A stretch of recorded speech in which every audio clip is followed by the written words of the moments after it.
আমার ফ্যামিলিতে কিন্তু আমরা 4 জন মানুষ, আমি, আমার দাদা এবং মা আর বাবা। আমাদের কিছু জমি আছে, সেই জমিতে আমার বাবা কাজ করে এবং মাও কিন্তু টুকিটাকি কাজ করে, আর মা হলো গৃহিণী।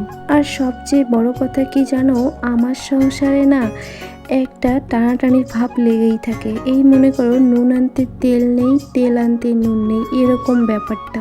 তবে জানো তো, আমি ভাগ্য করে না আমার শ্বশুর বাড়িটা অনেকটা ভালো পেয়েছি।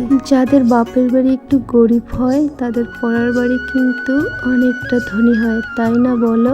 যার বাপের বাড়িতে কাজ একটু বেশি থাকে তার পড়ার বাড়িতে কিন্তু কাজ অনেক কম থাকে। আমি কিন্তু ওটা ভালোভাবেই জানি, তাই না বলো? So hello everyone, good morning সবাইকে। তোমরা সবাই কেমন আছো প্লিজ কমেন্টে জানিও। আর আমি কিন্তু অনেকটা ভালো আছি। তো দেখো, সকাল সকাল কিন্তু আমাদের 6টা থেকে 8টা অবধি কাজের হুড়োহুড়ি লাগে, তাই না বলো? এই ঘর ঠিক করো, বেড ঠিক করো, ডাস্টিং করো, এদিকে রান্না করো, চান করো, ঠাকুর পূজা দাও, কত কাজ, তাই না বলো? আমরা হলাম গৃহবধূ, আমরা যদি এই সমস্ত কাজ না করি তাহলে কি করব বলো? আর জানো তো, আমি ঘুম থেকে উঠে যদি আমার ঘর বেড এগুলো পরিষ্কার না করি না তাহলে আমার কোনো কাজেই মন বসে না। তো সেই জন্য ঘুম থেকে উঠে আগে আমি আমার ঘরটাকে ঠিক করে রাখি, তারপর বাদ বাকি বাসি কাজগুলো করে নেই। তো দেখো, আমার কিন্তু বেড পরিষ্কার করা কমপ্লিট হলো, আর এদিকে দেখো আলনাটাও কিন্তু আমি আমার কাপড়গুলো গুছিয়ে নিলাম। তারপর ভাবলাম যে অনেক দিন ধরে বিছানায় কোলবালিশটা রাখা হচ্ছে না, তো এই কোলবালিশটা আমি গোদরেজে রেখেছিলাম, সেখান থেকে বের করে বিছানায় রেখে দিলাম। আর জানো তো, আমি এই কোলবালিশের কভারটা কিন্তু আমি নিজে হাতেই বানিয়েছি। তোমরা যদি বানাতে চাও তাহলে অবশ্যই আমি তোমাদেরকে একটা নতুন করে বানিয়ে দেখাতে পারি। তো দেখো, আমি কিন্তু ঘরটা ঝাড়ু দিয়ে দিলাম, এখন আমি ডাস্টিং কাজগুলো করতেছি। ঘরে যদি নতুন নতুন ফার্নিচার থাকে সেখানে যদি ধুলো জমে তাহলে কিন্তু দেখতে একদম বিচ্ছিরি লাগে, তো সেই জন্য কিন্তু আমি এগুলো সবসময় পরিষ্কার করে রাখি। আর জানো তো, আমি তোমার দাদা ভাইকে বলছিলাম যে আমার বিয়ে হয়েছে অথচ আমার বিয়ের একটা ফটো এখনো বানাওনি, তো অবশ্যই কিন্তু আমার একটা বিয়ের ফটো লাগাবে। তো বলছিল ঠিক আছে। তো দেখি কতদিনে তোমার দাদা ভাই আমার বিয়ের ফটো একটা ঘরে লাগায়। তো তোমাদের ঘরে কি তোমার বিয়ের ফটো লাগিয়েছো প্লিজ কমেন্টে বলো। তো দেখো, আমার কিন্তু ঘর গোছানো একদম কমপ্লিট হলো। এখন আমি আমার শ্বশুরমশাইয়ের বেডটা পরিষ্কার করে রাখবো। আমরা কিন্তু অনেকেই আছি শুধু নিজের ঘরটাই সাজাতে জানি, কিন্তু শ্বশুরমশাইয়ের ঘরে যে কি অবস্থা সেটা কখনোই আমরা দেখি না। তবে জানো তো, আমি সেরকমটা কিন্তু করি না, আমি নিজের ঘরটাও সাজিয়ে গুছিয়ে রাখি এবং আমার শ্বশুরমশাইয়ের ঘরটাও কিন্তু সাজিয়ে গুছিয়ে রাখি। তো দেখো, আমার কিন্তু ঘর গোছানো কমপ্লিট হলো, এখন আমি বাসি কাজগুলো একটার পর একটা করে নেব। আর জানো তো, কাল রাত্রিবেলা না আমরা অনেকেই খাওয়া দাওয়া করিনি, তো সেই জন্য থালা বাসনগুলো আজকে অনেকটা কম, মাত্র 2-3টা ছিল, তো সেইগুলো আমি ভালো করে মেজে এগুলো ধুয়ে রেখে দিব। আর জানো তো, আমাকে এই থালা বাসন ধোয়া কাজটা না ভীষণ ভালো লাগে। বিয়ের আগে অনেকেই বলতো যে তুমি কি সংসারের কাজকর্ম করতে পারো, তো আমি বলছিলাম না, পারি না, তবে বিয়ের পর দেখা যাবে আমি কোনো কাজ করতে পারি কি পারি না। তবে জানো তো, আজকালকার মেয়েদেরকে না কাজ করা শেখাতে হয় না, সে বাপের বাড়িতে কাজ না করলেও কিন্তু পরের বাড়িতে কাজ ভালোই করে, তাই না বলো? তবে হ্যাঁ, অনেকেই আছে শ্বশুর বাড়িতে কাজ করতে চায় না, কিন্তু কেন কাজ করতে চায় না আমি ঠিক বুঝতে পারি না।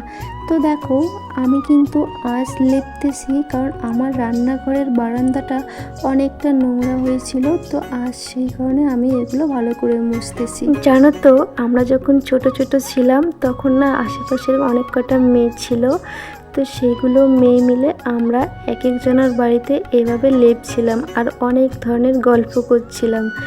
তো আমার এখনও মনে আছে এগুলো। আর এদিকে দেখো, এইগুলোকে কি বলে বলো তো? কদম ফুল। তো বন্ধুরা দেখো, আমার কিন্তু এখন জল ভরানোর কাজ বাকি আছে, তো এখনো জল আসেনি। আর এদিকে দেখো, আমার শাশুড়ি মা উঠোন ঝাড়ু দিচ্ছে, আর দেখো এত সকালে এত রোদ উঠছে ভাবাই যায় না। আর এদিকে দেখো, আমার আঙিনার মধ্যে আমরা কত সবজি গাছ লাগিয়েছি। আমাদের কিন্তু এই বাগানটা আমাকে ভীষণ ভালো লাগে। তো দেখো, আমি কিন্তু জল ভরিয়ে নিলাম, আর এইদিকে আমি আমার বাবুর জন্য একটু ম্যাগি বসিয়েছি। আর ওদিকে আমার শাশুড়ি মা একটু চা বানাচ্ছে। চা হচ্ছে লাল চা, আমরা দুধ চা খাই না, কারণ দুধ চা এখন দুধ নেই সেই জন্য। তারপর দেখো আমি একটা স্পেশাল কাজ করতেছি আজকে। কাজটা হলো এই ঠাকুর পাড়টা এত পরিমাণে শ্যাওলা ধরছে এই বর্ষার কারণে, তো আমি ভাবলাম আজকে এটা ভালো করে পরিষ্কার করে নিই। তো আমি এর আগে একদিন বলেছিলাম যে 4-5 দিনের মধ্যে আমি এই ঠাকুর পাড়টা ক্লিন করব। তো ফাইনালি আজ কিন্তু আমি এটা পরিষ্কার করে নিলাম। আর দেখো কত সুন্দর চকচকে হয়ে গেল। আর জানো তো এই পাড়টা শুকানোর পর এত যে সাদা ফটকটা হয়েছিল যে ভাবাই যায় না। আমার শাশুড়ি মা বলছিল এত সুন্দর হবে, আমি কখনোই ভাবতে পারিনি। তো দেখো আমার কিন্তু এইটা পরিষ্কার করা কমপ্লিট হলো। আর এদিকে আমি ভালো করে মুছে দিলাম। তো ফাইনালি দেখো কত সুন্দর চকচকা হলো, এরকম হবে আমি ভাবতেই পারিনি। তো এর জন্য কিন্তু একটা লাইক চাই। আর এদিকে দেখো আমি সকালবেলা খাওয়ার জন্য ভাত বসিয়েছি, আলু এবং ঝিঙা সিদ্ধ। আলু আর ঝিঙা সিদ্ধ খেতে কিন্তু আমার একদম মানে কি বলবো, এত ভালো লাগে বলার মতো ভাষা নেই। তো আমি এখন খাওয়া দাওয়া করব। আর এদিকে দেখো আমি কিন্তু দুপুরে ভাত বসিয়ে দিয়েছি, যেন একদম রোবটের মতো কাজ করে তোমাদেরকে কিছু দেখাইলাম না। তো যাই হোক, আমি এখানে মানে কাঠকচু, আলু আর মাছ দিয়ে এগুলো আমি ঝোল করব। তো কাঠকচু ঝোল খেতে কিন্তু আমার ভীষণ ভালো লাগে মশলা দিয়ে আর কি।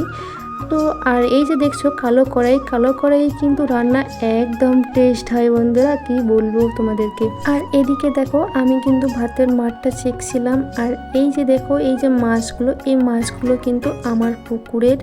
আর এই যে মশলা কষিয়ে এগুলো মাছ দিয়ে কাঠকচু আলু একটু ঝোল করব। তো এই ছিল আজকের ব্লগ। কেমন হলো প্লিজ কমেন্টে বলো। Bye bye.